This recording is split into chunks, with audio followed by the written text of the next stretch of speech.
Hello there YouTube, it is your boy B3, back with another kicking action figure review.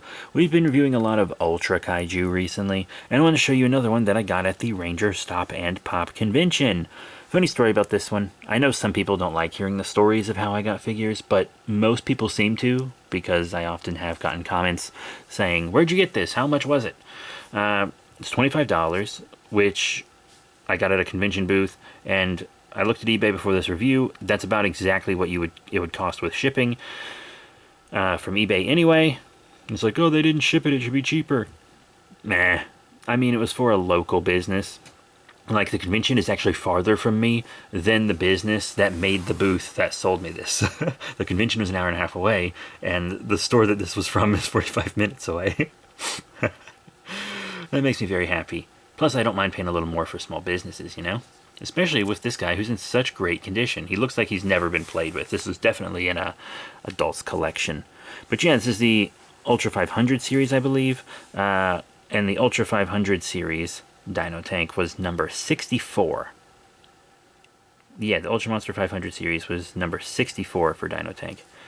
And it's pretty cool. I was actually, I got him at the con and everything.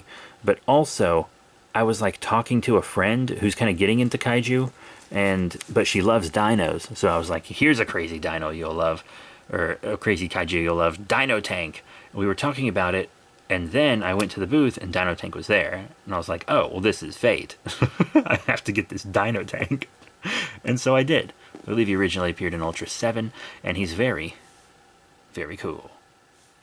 But yeah, articulation on Dino-Tank, his tank base turns, so like it can be firing one direction while he attacks a kaiju on another side or something. That's pretty cool. It does go 360, but you got to kind of pick him up to get it to move, really. And he has like butt articulation. It's not tail articulation because it's up here. That's bussy articulation, dude, which isn't good. Like, it's there, but it's this big oval. So it really seems like it's clearly meant to not actually be articulated. It's just two separate pieces of plastic that they didn't bother gluing because they snapped together. So, like, it does articulate, but I don't think it's technically meant to be articulation. The paint job on this guy is a little lax, but the detail is great. Like, the sculpt is wonderful. That's pretty much always true for these Ultra Kaiju figures. Not 100% always, but a lot of the time it is. But the paint is really lax. Like, he's got this lighter brown down the back, and his eyes and teeth are painted. But it doesn't really look like his mouth is painted. There's nothing inside, like no pink or red or anything on the inside. Just teeth, eyes, and that strip down the back. Could use a little more paint. Like, if just like more paint on the tracks of the wheels or something, just a little more. I mean, it just needs a little more to pop, you know. So yeah, there's the claws. I don't even mind there not being anything on. I know the bigger 6-inch one has painted claws, but I mean, meh.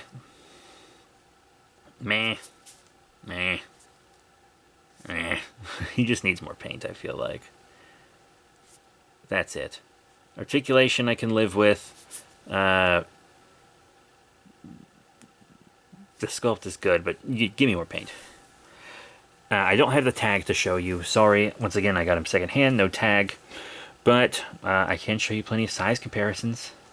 First up, let's compare him with more Spark Doll scale figures, like this Artificial Life M1 Ultra Monster Series figure. I guess that's okay. Dino-Tank is more of a long kaiju than a tall kaiju. I guess that's fine. It's been a while since I saw Dino-Tank in action. And then there's also the 6-inch figures, like Twin Tail from 1994's Ultra Monster series.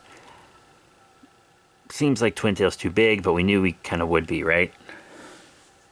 And then you have the Movie Monster series, Shin Ultraman Pingula. That's way too big. Yeah, not good there. Now, let's show them with some Ultras. How about the Ultra Hero Orb series, Ultraman Orb Thunder Breaster. That's fine, I guess. Maybe he could be like a little bigger though. Yeah, he does seem a little small, doesn't he? Not grand. The Ultra Action figure line is even bigger with Ultraman Zero Beyond here, so he's too small for that as well, and that's about figure art size too. Movie Monster series, the Zoffy from Shin Ultraman, just straight up too big. And the quote-unquote all-new Ultra Hero series, Hunter Knight Tsurugi from, I think, 2009, also too big. And I, of course, got to show him with a dinosaur. Here he is with one of my new dinosaur figures. This exclusive red T-Rex from Schleich? I mean, if you display your Kaiju with your dinosaurs, he'll fit right in with your dinos. So that's cool. If you're just a dino collector, not really a Kaiju collector, you just want this guy because he's a weird, interesting dino.